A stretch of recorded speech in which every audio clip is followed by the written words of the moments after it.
E a gente vinha para um lugar cheio de barro, né? Lama, água difícil e trabalhar num lixo, né? E a gente não tinha costume. Eu sofria demais.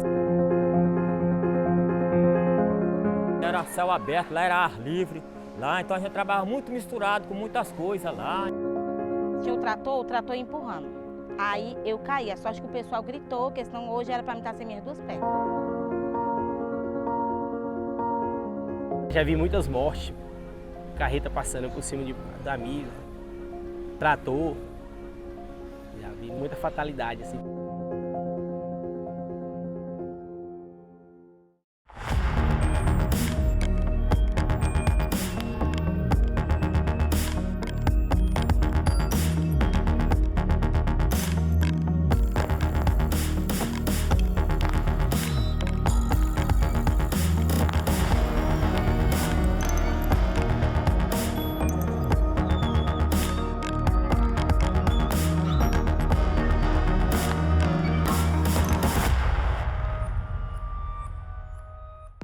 A gente pensar que Brasília, né, tem 62 anos, ainda é uma cidade recente, e como é que o lixão da estrutural se tornou o segundo maior do mundo, perdendo só para o de Jacarta, né, na Indonésia, e a população de Jacarta na Indonésia é 6 vezes maior que a nossa. Ele era o segundo maior do mundo e o maior da América Latina. A gente pensar que o nosso lixão chegou a ser maior que o de São Paulo, de Rio de Janeiro, de cidades muito maiores que a nossa. O lixão da estrutural surgiu de forma irregular, mas foi oficializado pelo governo do Distrito Federal há 40 anos. Ocupa uma área de 200 hectares, o que equivale a 243 campos de futebol. Faz divisa com o Parque Nacional de Brasília e fica a apenas 15 quilômetros do Congresso Nacional. Acumula mais de 40 milhões de toneladas de lixo e inúmeras histórias de vida. A gente ia para a escola, voltava e subia para trabalhar. Aí meu pai e minha mãe iam de manhã, né, que iam às 6 horas da manhã. E a gente chegava da escola e ia trabalhar, pegava, levava almoço para eles e começava a trabalhar junto com eles.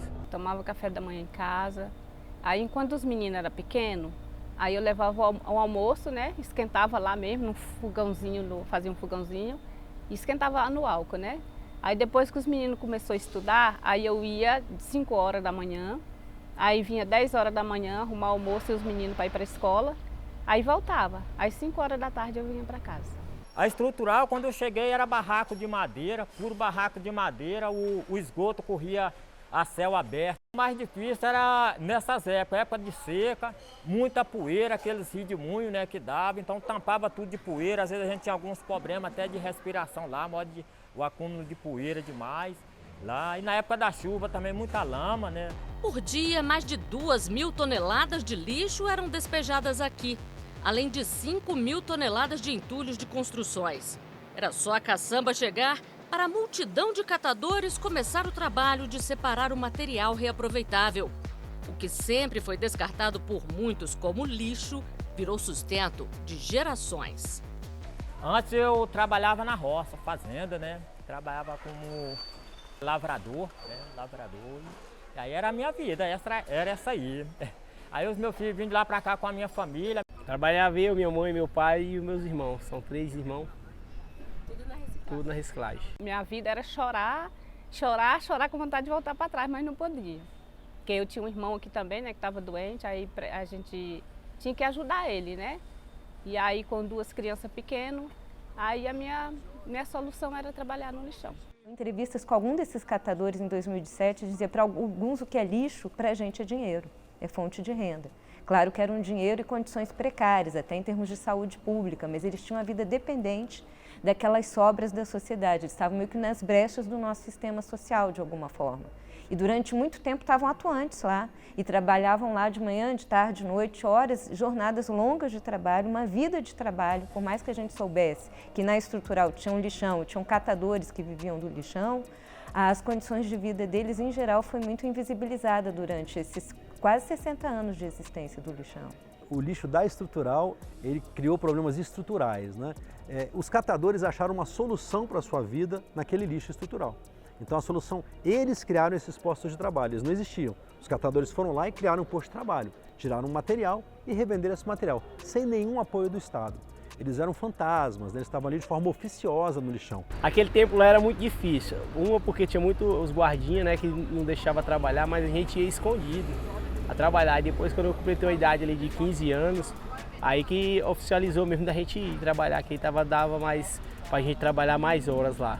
Porque no começo mesmo os guardinhas a gente ia, mas eles pegavam e tiravam a gente ia de novo e tirava, a gente ia e tirava. O lixão é uma área que não tinha muito controle, né? Era uma área que você podia chegar no portão, o portão não tinha um grande controle da entrada dos caminhões e a entrada de pedestres não tinha controle nenhuma. Então você não tinha certeza de quantos catadores e quais catadores estavam lá naquele momento.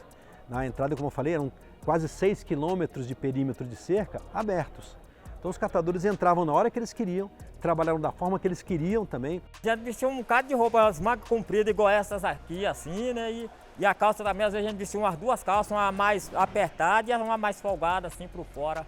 Assim, e quando era de tarde era quase a mesma coisa. E você tirava a de cima, embolava e trazia para casa, já lavava na época da chuva, que suja mais, né? Aí já descia para casa e lavava ela e no outro dia já ia com outra. E era assim a vida de lá. O risco era grande, sim, porque a briga pelo material é assim. Tinha o outro aqui do lado. Quem fosse mais rápido pegava PET. Quem fosse mais rápido pegava latinha. Eles faziam isso no lixão, em cima de uma montanha de lixo de 60 metros de altura, convivendo com os gases e os líquidos poluentes ali que fazem mal à saúde. Entre máquinas, né, tratores, caminhões, tinham na faixa de 2 a 4 acidentes fatais por ano e dezenas de acidentes graves todos os anos envolvendo catadores naquele local. Não usava esses EPI, né, de máscara. Aí a única coisa que nós usava mesmo era as luvas. Um risco grande que a gente corria lá também era esse, de não usar as máscaras, né? E aí a gente não usava máscara, mas as luvas sempre nós usamos lá. Trabalhei esses 20 e poucos anos lá, mas eu falar a verdade, não era fácil pra você dizer assim, não, eu acostumei, estou acostumada. A gente eleva, né? Mas a gente não acostuma, porque você vê muita coisa, né? Muito difícil, muita lama. Tá chovendo, é lama, né? Tá sol, é sol e poeira. Entendeu? Então você leva na fé e na precisão. Foi uma vida difícil, mas ao mesmo tempo muito bom, porque ganhei também muito dinheiro lá também. Graças a Deus tem algumas condiçãozinhas aí, não tanto assim, mas umas boas condiçãozinhas, um carrinho para estar andando. Aí foi dinheiro de lá, né? Do lixo não veio só o sustento, veio uma cidade inteira. Estrutural nasceu em função dessa questão do lixo, que passou a ser depositado nessa região, e as pessoas em busca de sobrevivência, como muitas cidades nasceram perto de rio, perto de indústrias, perto de local de trabalho, as pessoas foram criando moradias improvisadas em torno do lixão, justamente para tê-lo como fonte de renda. E foi aí que nasceu o Estrutural. O lixão é um espaço de uma economia, né? Qualquer lixão. Então isso é comum, sim, nos outros lixões que a gente trabalhou. Acho que quanto maior o lixão, maior era essa circulação de riqueza que acaba formando ao redor essas estruturas assim de bairros, né? De moradia. Muitas famílias, né, vieram de fora por causa da situação, né, da crise. Então se adaptou ali no lixão. Começou pelas barraquinhas, né, de lona. Todo mundo que vinha de fora começou pelas as casinhas de lona e depois foi fazendo de madeirite. Aí depois foi legalizada e começaram a construir. Mas infelizmente foi pelas necessidades do lixão mesmo e do sustento, né? Hoje em dia tem uma população grande que mora na Estrutural. E alguns estudos até mostrando a questão do lazer para os jovens na Estrutural, a participação política dos jovens na Estrutural. E foi fundado também um polo da UNB na Estrutural. Então foi um espaço que foi se consolidando apesar da situação meio precária e vulnerável ligada à questão do lixo e à questão da saúde pública também, que era considerado desaconselhado as pessoas ficarem vivendo lá por uma questão sanitária. Mas como o lixo virou uma fonte de renda e as pessoas foram se consolidando naquele espaço, o espaço acabou se fixando. Não tinha, né, o esgoto lá como tem hoje, né? O asfalto também não tinha e tudo barraco de madeira. Hoje, como já pode ver, tem várias construções lá, né? Até de apartamentos, prédiozinhos, né? Então melhorou bastante a Estrutural. Em 2018, a principal fonte de renda da cidade mudou de endereço, por determinação do Tribunal de Justiça do DF. E para atender à Política Nacional de Resíduos Sólidos, o lixão da Estrutural foi fechado e passou a receber apenas entulho de construção. O lixão da Estrutural ele ficou aberto anos porque não tinha onde colocar o resíduo aqui em Brasília. Então só foi solucionado no dia que se criou uma solução para o resíduo, que foi um aterro sanitário, e uma solução para os catadores, foram os centros de triagem. Então, 50 anos foram 50 anos para achar uma solução, né? E a política de resíduos, nacional de resíduos, ela facilitou muito que os governos buscassem essa solução. E foi deixado um passivo ambiental enorme lá. Você tem aproximadamente 25 milhões de toneladas de resíduos enterradas naquele local, que continuam gerando passivo ambiental, impactos ambientais no solo, na água e no ar. É importante que a gente frise para que quando falarmos, né, como está na própria legislação que cuida aí do tratamento ambientalmente adequado dos resíduos sólidos no Brasil, a 12.305, nós interpretarmos, né, a regra que menciona essa obrigação, que a gente concorda, né, os lixões têm que ser, digamos, todos assim, exterminados, mas com cuidado de fazer com que essas pessoas sejam realocadas num sistema de coleta seletiva, de logística reversa, ou seja, que não fiquem de uma hora para outra sem a sua, de onde tirar a sua subsistência. Sempre foi um embate muito grande entre a população local e o Estado, tanto que houveram algumas tentativas de remoção da estrutural, dos moradores da estrutural, inclusive algumas em governo que entraram na estrutural à noite, tentaram desmantelar os barracos e tentaram desmantelar o espaço, mas o espaço aos poucos foi criando movimentos associativos, comunitários e muito movimento de resistência também dos moradores locais e algumas lideranças para o espaço permanecer. Desde quando a gente começou a trabalhar lá, que tá esse tira, não tira, tira, não tira, tira, não tira, eu acho que ficou plantado na cabeça de todos os catadores, né? Aquele dia hoje é cooperado, né? Mas naquele tempo era catador, de acreditar, né, que ia sair o lixão. Então acho que já tinha isso na cabeça, não sai, não sai. Então foi de uma hora para outra, saiu. Muito dono de mercado que tinha seus mercados virou catador de material reciclável também, porque o que gerava a economia da estrutural era o antigo lixão. O antigo lixão ele gerava economia aqui na cidade estrutural, mas depois do fechamento a economia caiu. Para muitos foi uma perda de renda muito grande, então teve um impacto, porque a gente tinha tinham pessoas que estavam lá desde os 12 anos e diferentes gerações de pessoas que estavam há mais de 30 anos vivendo da coleta do lixo. Era um trabalho como outros tipos de trabalho, mas mais estigmatizado, mais degradante, e a gente pensar um pouco qual as representações sociais do lixo na nossa sociedade. É quase como se o lixo também fosse o outro lado da moeda da nossa sociedade de consumo, e é um lado que fica geralmente invisibilizado na nossa sociedade. O aterro sanitário de Brasília foi construído entre as regiões administrativas de Ceilândia e Samambaia para receber os descartes. E as cooperativas de catadores espalhadas pela cidade precisaram se adaptar à nova realidade. No começo não cabia todo mundo, até porque a quantidade de material que vinha e até hoje não atende a quantidade de pessoas que tem numa esteira. Precisava de mais quantidade de material. E aí, no começo muita gente desistiu, até porque o ganho era pouco, os galpões eram longe, tinha que pagar passagem, e aí muita gente desistiu por causa disso aí. Quando fechou, para mim foi um motivo assim, um pouco de tristeza, porque que era para nós ir aqui para os galpão e nós não tínhamos conhecimento como nós ia conviver aqui nos galpão, nós não tínhamos certeza como ia ser. Lá no lixão nós já sabia que era nós tirar o nosso materialzinho e vender para os compradores lá e pegar o nosso dinheirinho na hora. E aqui muita coisa mudou de lá para cá, então aí até aí então a gente não sabia como ia ser, né, o andar, como diz o ditado aí do pessoal goiano, da carruagem aí. Mas graças a Deus que aqui está dando para a gente ir sobrevivendo, né? Acho que depois dos primeiros meses ainda não caiu na realidade, né? Aí depois de uns 2, 3 meses caiu na realidade. Então foi onde começou a bater a dificuldade, porque pegou todo mundo de surpresa. E ali no começo ali foi uma dificuldade para todas. As cooperativas não estavam se adaptando, ainda não estavam se adaptando, não estavam levando aquele dinheiro necessário para casa. Porque no lixão da estrutural ali mesmo, a gente levava dinheiro por dia, por semana, por mês. O jeito que você quisesse fazer o seu dinheiro, você fazia. E na cooperativa não, já começou naquela necessidade. E além de ganhar pouco, né? Que no começo ninguém estava tirando nem o seu sustento ali. Eu mesmo cheguei a ganhar R$59 por mês, na primeiro mês, depois 110. Então, para se adaptar, foi difícil. A gente passou muito aperto, muita precisão, sabe? Se a gente não tivesse uma pequena economia, a gente tinha passado fome. que quem teve não passou, mas quem não tinha passou fome. Falar a realidade para você, passou fome. Porque tinha dia da gente levar R$28 para casa. Dia não, meses, entendeu? Porque a gente pagava o transporte, né?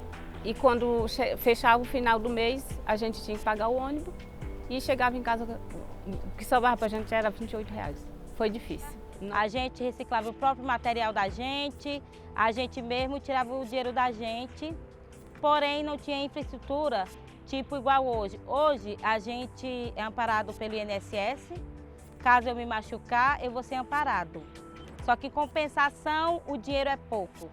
Se eu chegar a adoecer também, o dinheiro talvez não seja suficiente para me comprar medicação.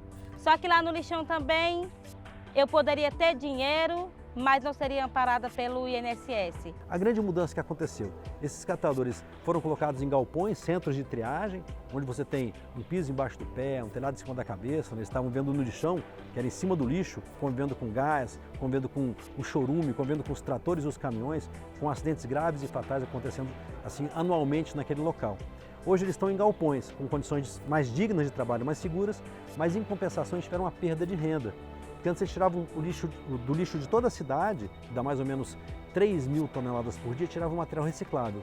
Hoje eles só conseguem tirar o material da coleta seletiva, que é o que é entregue nesses galpões, que não chega a 300 toneladas por dia. A criação de cooperativas, de associações, ajudou eles a melhorarem a autoestima e criarem uma ideia de uma identidade profissional também, por mais que fosse um trabalho precário, estigmatizado, marginalizado, mas ajudou a ter uma profissionalização. E com a desestruturação, com o desmantelamento do lixão da estrutural e a criação do aterro sanitário em Samambaia, os projetos do governo eram bons, mas ainda eram pequenos para a quantidade de pessoas que dependiam daquele lixo para sobreviver. Essa relação da questão social, da questão dessas trabalhadoras e desses trabalhadores que retiram suas subsistências do lixão, a legislação não deixou também de perceber isso. Então, é importante que esses processos de encerramento sejam acompanhados ou tenham uma etapa anterior de transição. Aí tem a questão da qualificação e tem também a questão da idade, né? E também muitas mulheres, muitos idosos, diferentes gerações, pessoas que há 40 anos tinham a vida ali.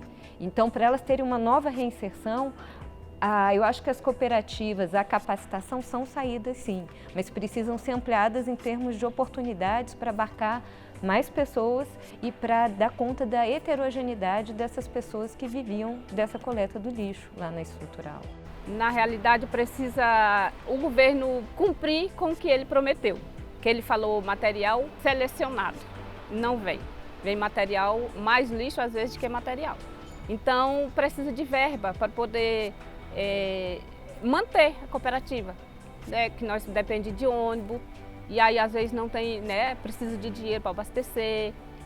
E é isso que precisa de assistência, precisa de melhorar os materiais, né? Uma coisa melhor para nós. A legislação quis o Estado brasileiro reconhecer o trabalho da catadora e do catador e a importância da sua permanência no processo pós-tratamento ambientalmente adequado dos resíduos sólidos. Então, a legislação em si, ela já empresta esse desenho. O problema é a vontade política no cumprimento, sobretudo encarando essa política como uma política pública inclusiva, não do ponto de vista de um assistencialismo, que também isso costuma acontecer, mas do ponto de vista de um resgate de uma dívida histórica, que foi feita pela legislação, mas precisa ser executada pelo Estado brasileiro. O lixo é estrutural e a gente pensar como a gente tem desigualdades estruturais na nossa sociedade e como é que quem vai trabalhar com esse lixo muitas vezes está numa situação de vulnerabilidade e precariedade social muito grande, mas falam que para a gente é trabalho, para os outros é lixo. né? Então, para essas pessoas, elas foram através das cooperativas e das capacitações, e tem muitas cooperativas e muitas lideranças importantes que surgiram na estrutural, inclusive com muito papel também protagonismo das mulheres, que vieram mostrar a importância de uma identidade coletiva para melhorar a questão do associativismo, da solidariedade, da capacitação dessas pessoas e pensar as perspectivas de empregabilidade dessas pessoas, né? O SLU tem 34 contratos com cooperativas de catadores no Distrito Federal. São 11 contratos de coleta seletiva com cooperativas de catadores e 23 contratos de triagem, para essas cooperativas fazerem o que elas faziam no lixão, que é separar o material. A diferença é que eles hoje separam o material da coleta seletiva num galpão que tem uma esteira. Então, o lixo passa por eles não passam mais pelo lixo, é a grande diferença.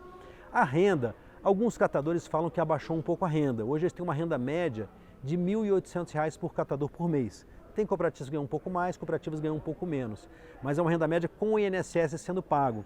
Isso para mim é uma grande vantagem. Se um catador sofrer um acidente, ele é considerado acidente do trabalho ou doença do trabalho, e ele pode se afastar e receber o seguro-acidente do trabalho. Para nós foi uma dificuldade no começo, mas hoje eu vejo um exemplo, né, que a cidade está se mantendo com essa necessidade que tinha. Então acho que a gente parou para pensar que a gente não podia viver só naquele meio. Que ali não era um serviço digno, né? Que todo serviço é digno, mas ele não era. Ali era um serviço, bem dizer, se botar para aqueles tempos das antigas, um serviço escravo, né? Que a pessoa tinha. Hoje não, hoje eu vejo que a pessoa se adaptou, cada um procurou sua melhora e tá.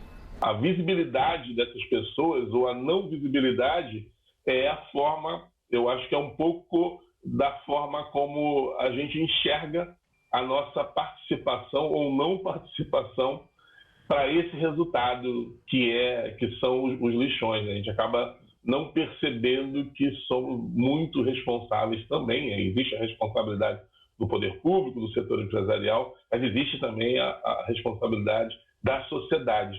E como não enxergamos dessa forma, acabamos, via de consequência, por não valorizar, né, o labor da catadora e do catador, que nesse processo é tão importante, relevante, que acaba ainda sem o apoio, sem receber, né, de quem quer que seja, fazendo alguma diferença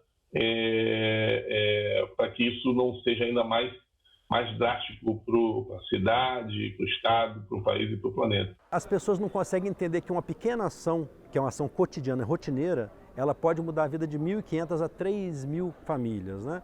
Então, qual que é essa ação? Você tem que chegar na sua casa todos os dias da semana, de segunda a domingo, feriado, com dor de cabeça, gripado, de ressaca, não interessa. Você tem que separar o seu lixo em duas frações. A fração orgânica, né, que é o lixo da cozinha, junto com o lixo do banheiro, que a gente chama de rejeito, e um outro lixo com uma fração seca, aquelas embalagens, papel, papelão, plástico, metais, você deixa tudo separado. E mais importante do que isso, ou tão importante que isso, é você colocar para fora só o lixo que vai ser coletado naquele dia. Quando você separa o material seu na sua casa, você está ajudando na renda de vários catadores e ajudando também para que vários catadores não venham perder o dedo ou se cortar, igual aconteceu comigo. É importante as pessoas fazerem essa separação porque não é só no bem do catador. A gente tem nossas gerações que a gente está deixando aí.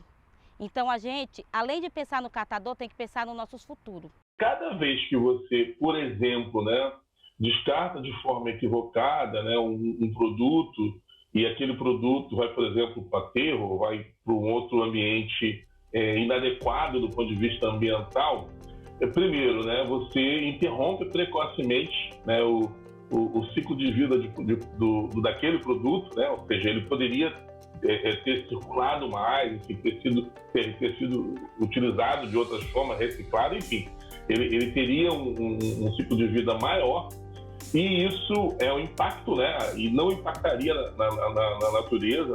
E a gente vê toda a importância que tiveram políticas públicas voltadas à capacitação desses catadores e para a criação de cooperativas, que através desse processo eles se deram conta que também eram trabalhadores e foram buscar maior dignidade, maior autoestima, numa profissão que é extremamente, o lixo é extremamente marginalizado na nossa sociedade, quem vive do lixo também. Eu vi depoimentos de catadores que acham que a gente trabalhando com lixo, a gente é lixo também. E dizendo que o que para alguns é lixo, para a gente é dinheiro, para a gente é trabalho. Lixo para mim é riqueza, é dinheiro. Lixo para mim, eu não consigo ver o lixo como lixo. Para mim, quando eu vou na rua, que eu vejo uma latinha ali, é uma notinha de R$1 que está andando. entendeu? Para mim significa muita coisa mesmo, que além da gente ajudar o meio ambiente, os aterros ter mais um tempo de vida aí com os materiais que a gente arrecada, que evita de ir para lá, e aquilo é de onde a gente tira o sustento da gente também, né? Era um serviço que eu acho que era um serviço que era para ser reconhecido, não só pelos governos, pelos órgãos fortes, mas sim pela população, pela cidadania. E querendo, não é quantas árvores nos salvam, né? Na reciclagem, a gente está limpando o planeta, bem dizer.